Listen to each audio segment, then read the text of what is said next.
A while ago, I decided it was time to buy a real microphone. And as a content creator, this was a really good decision because the eyes are far more forgiving than the ears. If your audio is great, but you don't have the highest resolution video, your viewers are going to stick around. However, if your video is the crispiest, but your audio is weak, people click away. Sensitive. And we cannot choose a mic without talking about two heavy hitters on the market, the Rode Wireless Pro and the DJI MIC 2. But as you can see, I don't have either of these mics because I bought the original DJI mic before the Rode Wireless Pro was released, and the DJI MIC 2 just came out.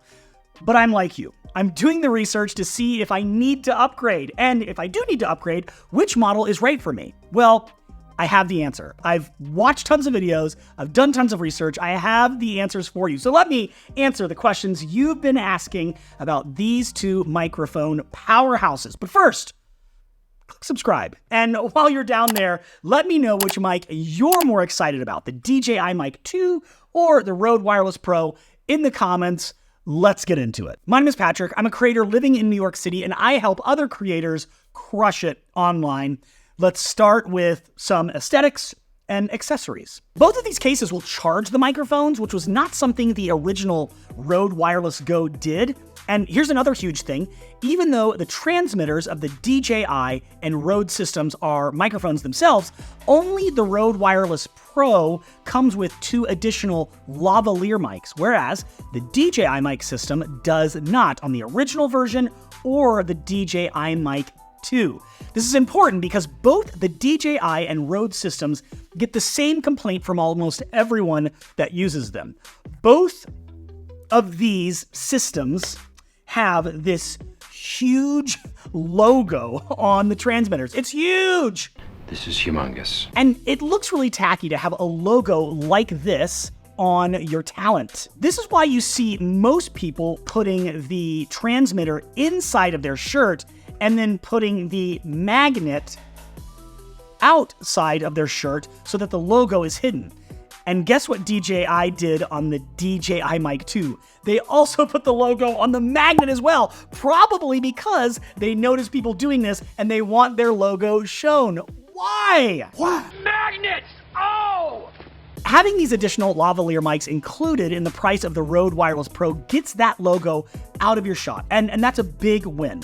And last thing on aesthetics, I like the new translucent look on the DJI mics. Look, this one is just, looks like a regular old piece of gear. It's, really sleek. But on the new DJI MIC 2 system, the casing of this transmitter is translucent. But let me be clear.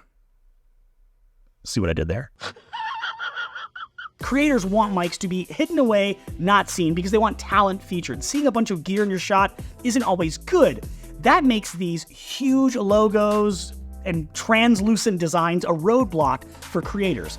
And I'm just going to leave that there. I know everybody has an opinion on it. That one's mine. But speaking of leaving things, go ahead and leave a comment if you're enjoying this content, and go ahead and subscribe while you're down there. On to the next feature that we have to talk about. Let's talk about the user interface. The Rode lacks a touchscreen on the Rode Wireless Go and the Rode Wireless Go Pro, but it compensates with, a display right here. Yet navigating through the menus feels a bit tedious. In contrast, the DJI MIC 2 and the first version boast a really user-friendly touchscreen, making menu navigation a breeze. And this isn't exclusive to just the DJI MIC 2. Like I said, the first version of the DJI mic, which I'm using now, is also far easier to navigate than the Rode. DJI even added a new dial on the MIC 2 system, and it's on the receiver, and it makes navigating the mic system even easier. And if we dig a bit further, you cannot access all of the features of the Rode Wireless Pro without using an app on your phone or a computer. It's called the Rode Central app. Don't get me wrong, the app is great, but all of the settings of the DJI on both the first and second versions can be accessed right from the receiver. When you're in a rush and you need to change mic settings, it is a tedious process to have to plug your mic into a computer or connect it to your phone to make those changes. I think Rode should rethink this. For me, the DJI mic takes the lead in terms of ease of use and intuitiveness. How's bragging camp going?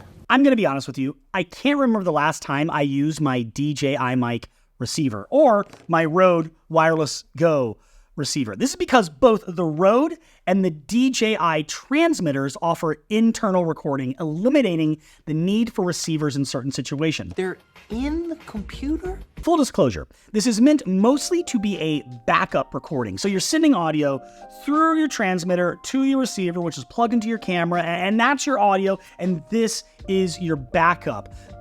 But the convenience of grabbing one of these transmitters, pressing one button, and it just recording directly onto itself makes these the smallest field recorders ever. It's genius. And then on the new versions, DJI MIC 2 and Rode Wireless Pro, there's 32-bit float recording. 32-bit float was exclusively a Rode Wireless Pro feature at first, but now this has been added to the DJI MIC 2. 32-bit float ensures top-notch audio recording, providing ample room for post-processing when you're editing. Basically, it's some of the safest audio you can record that makes the editing process almost hassle-free. Now, this is one of the main features that has me wondering whether or not I should buy a new mic system. Having the flexibility that comes along with 32-bit float in the editing process is a huge win for both of these mic systems. And it's hard to not mention this notable feature that is featured in the DJI MIC 2, but not in the Rode Wireless Pro: noise cancellation. And based on the tests I've seen, the DJI MIC 2 kind of kills it here. It really does a good job with noise cancellation. And that said, there are tons of vocal processing apps out there, even some that do all the work for you using AI, that will make almost any mic sound good in almost any scenario. Again, if the DJI MIC 2 makes that process faster by using its own noise cancellation, which means we don't have to use any external apps for editing, again, that's a big win, but this will be a huge issue for control freaks out there, audiophiles, and that's okay. People that want massive control over the sound and they don't want the mic doing anything for you, they just want to edit on their own.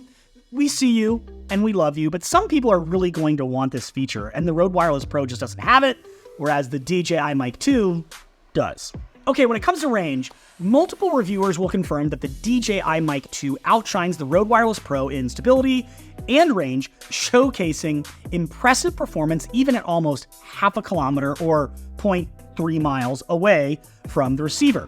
The connection with the Rode is more off and on during the same tests that I've seen, and range matters, and the DJI seems to have, well, it has the upper hand. I do find it hard, however, to think of a situation where I would be that far from the camera. Still points to DJI for taking the cake on this one. Once you've recorded your next viral video with one of these mic systems, you want a simple way to get your audio from the mic onto whatever device you're using for editing. Now, if you're wirelessly sending signal to your receiver from your Rode or DJI transmitter, then your audio is captured onto whatever device you have that receiver connected to. If you're recording directly onto your transmitter, DJI makes transfers a breeze. You take a USB-C connection or cable that goes straight from the transmitter to your computer, and it's read as an external device. This also makes your transmitters like an emergency little USB hard drive if you ever need to store or move files in a pinch or on the road. On the other hand, the Rode Wireless Pro requires additional software for file transfers. This means that you always need your device with Rode's app downloaded in order to transfer recordings, which is not convenient. However, one thing Rode has done that is new is allowing you to connect the transmitters while they're in the charging case. The entire case, when connected using USB-C, allows you to transfer audio from the transmitters. Now, that's a great feature, but I wish we didn't have to use Rode's app to do so. It should just connect like an external device, like the DJI mic. But I want to remind you that these aren't the only options out there. If you're looking at these features and thinking, this is great, but I cannot afford any of this, the Rode Wireless Pro, the DJI mic, and the DJI MIC 2, they are not cheap systems. You're not alone if you're thinking that. I have a suggestion for you if you want to ball on a budget, as they say, when it comes to your audio.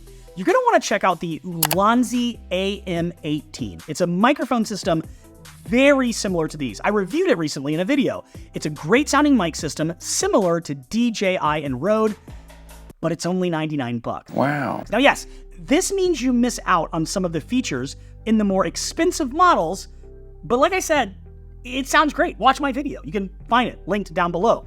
And if you're really looking for the best mic for you and your content, well, you need to watch this video.